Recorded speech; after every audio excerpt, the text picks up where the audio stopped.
Bonjour. Je m'appelle Coucou. Ça fait 30 000 ans que je suis ici, dans le feu. Oh, j'ai envie de voir le ciel, le soleil, la nature. Oh, je vais provoquer une éruption volcanique. Chiche. Vous ne croyez pas? Bon, allez. On y va. Bye.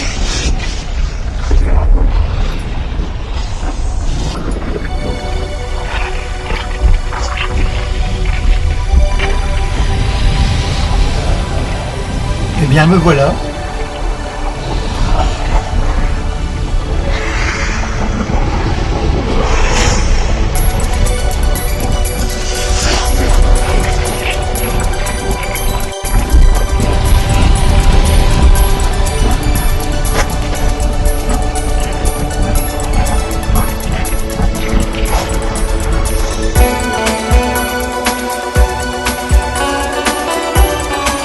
L'Auvergne est un vaste territoire qui se déploie sur 26 000 km² et qui s'étage sur 3 niveaux, plaine, plateau et massif. Il se compose d'une multitude de paysages au charme particulier. Tiens, un petit train. Oh, j'en profite.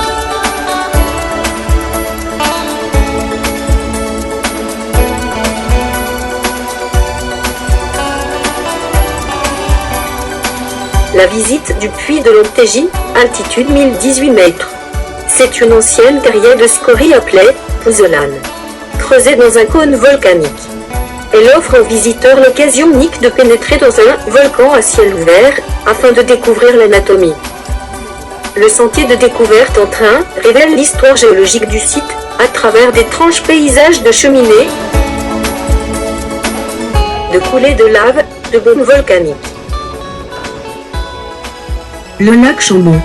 Ce superbe lac, aux rives agréablement boisées, devient irrésistible lorsque le soleil se couche sur ses eaux. Son existence est due au volcan du Terre-Tarais, l'un des plus récents d'Auvergne, qui surgit au milieu de la vallée de la Couze et en arrête à les eaux. Vaste, 60 hectares, mais peu profond, 6 mètres, il occupe un très joli site, parsemé d'îlots. On peut admirer le saut de la Pucelle, aiguille rocheuse de près de 100 mètres de haut, vestige de l'ancien volcan de la Dent du Marais.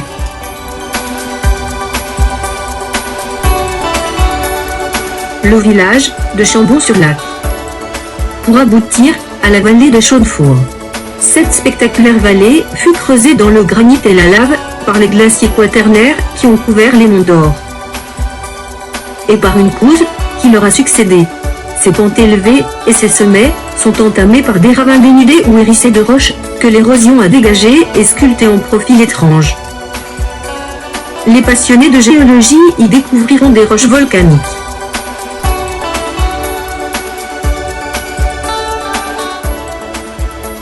Le château de Murol.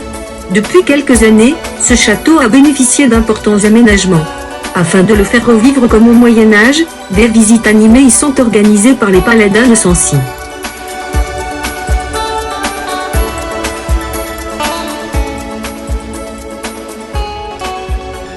Ce château évoque, par son nom, le souvenir des rudes seigneurs de Chambes et de Murol, mais aussi toute une assemblée de peintres qui appréciaient les bords de la Couze au XXe siècle. Reconstitution médiévale animée.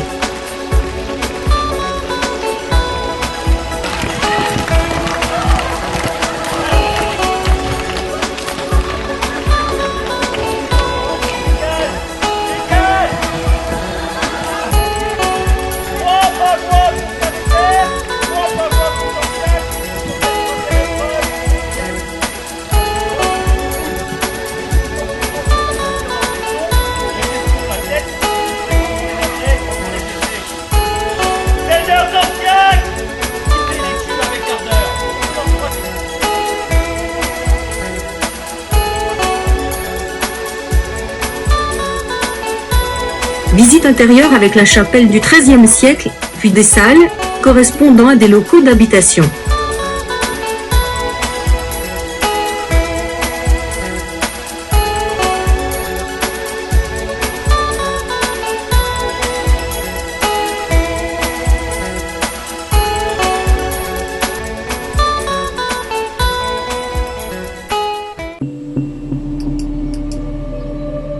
L'église de Saint-Nectaire, construite vers 1150, relève de l'art roman auvergnat.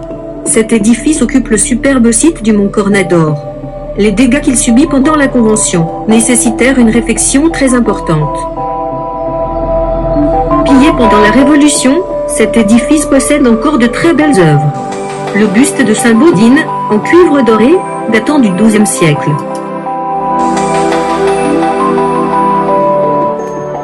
Le dolmen, composé d'une table de granit. La scie attenante a permis de mettre à jour des vestiges funéraires de l'époque néolithique. Les fontaines pétrifiantes.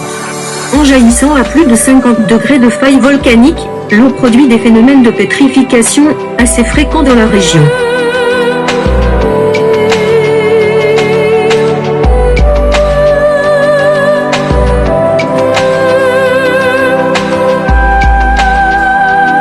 En 1821, Jean Serre créa un artisanat directement lié au passé volcanique. L'incrustation sur moulage. Il se caractérisait par l'exploitation de sources chaudes, particulièrement riches en carbonate de calcium, pour fabriquer des bas-reliefs en calcaire.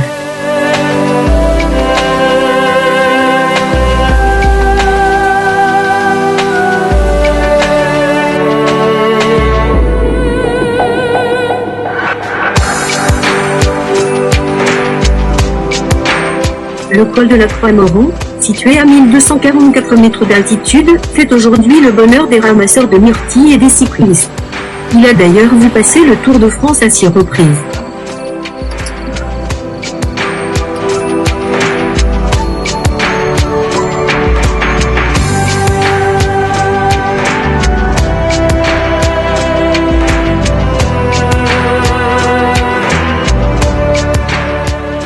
Le lac de Guéry, à 1244 mètres d'altitude. Lac d'origine volcanique, dont la profondeur maximale est de 11 mètres.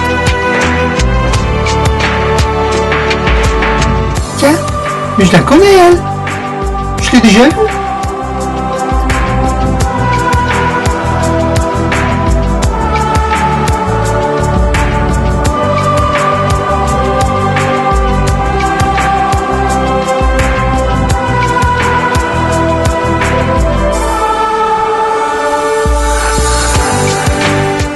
La cascade du Guéry.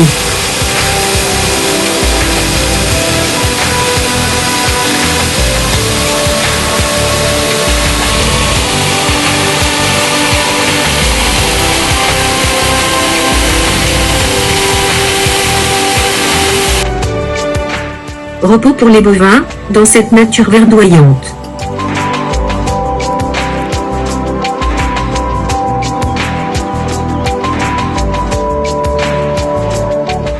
Les roches tuilaires et Sanador. Sentinelle volcanique du massif de 2 millions d'années, elle surplombe la vallée glaciaire de la Font-Salade, fontaine salée. Les protrusions de lave visqueuse ont percé le socle granitique et se sont figées.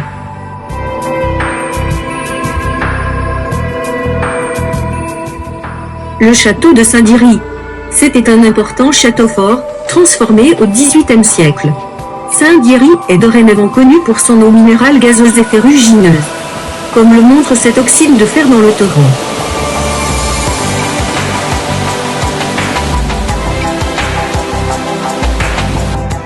La cheminée de fée.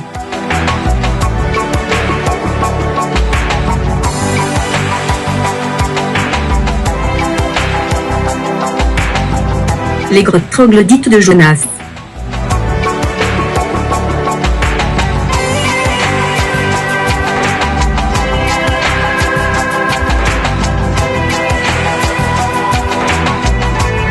Que me veux-tu, chère Fleurette, aimable et charmant souvenir? Demi-morte et demi-coquette, jusqu'à moi qui te fais venir?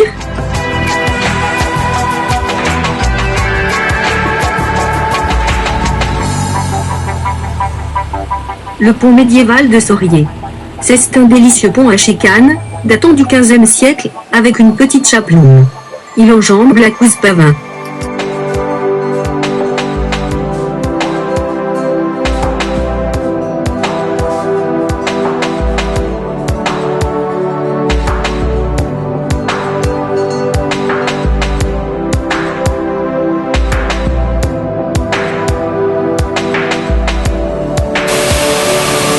La cascade de la Vernière.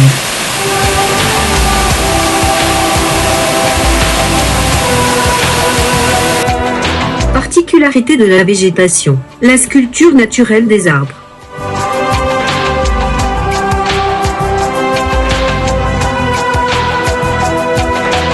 Le lac Pavin. C'était il y a 6900 ans. Plutôt que de former un volcan classique, l'éruption créa un cratère d'explosion de 1 km de diamètre, nommé Mare.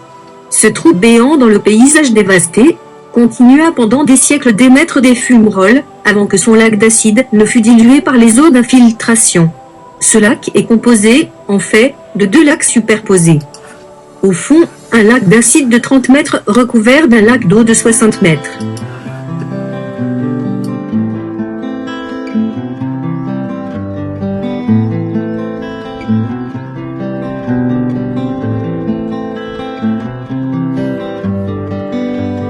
La Bourboule et ses environs.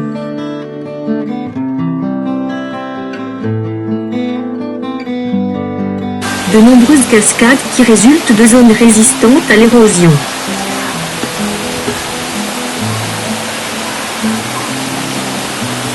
Ici, nous pouvons contempler la cascade de la Barthe.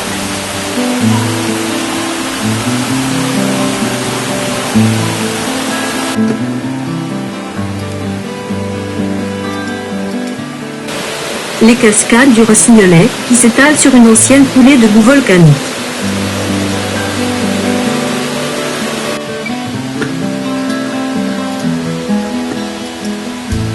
Et l'incontournable Grande Cascade.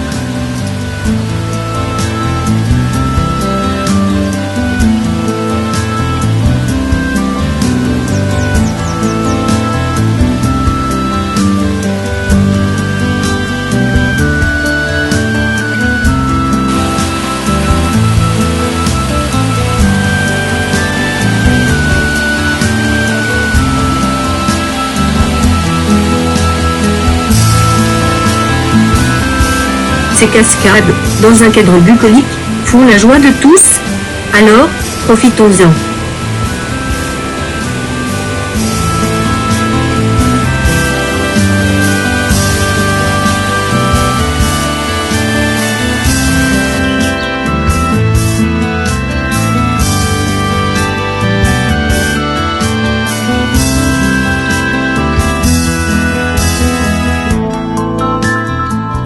Hello.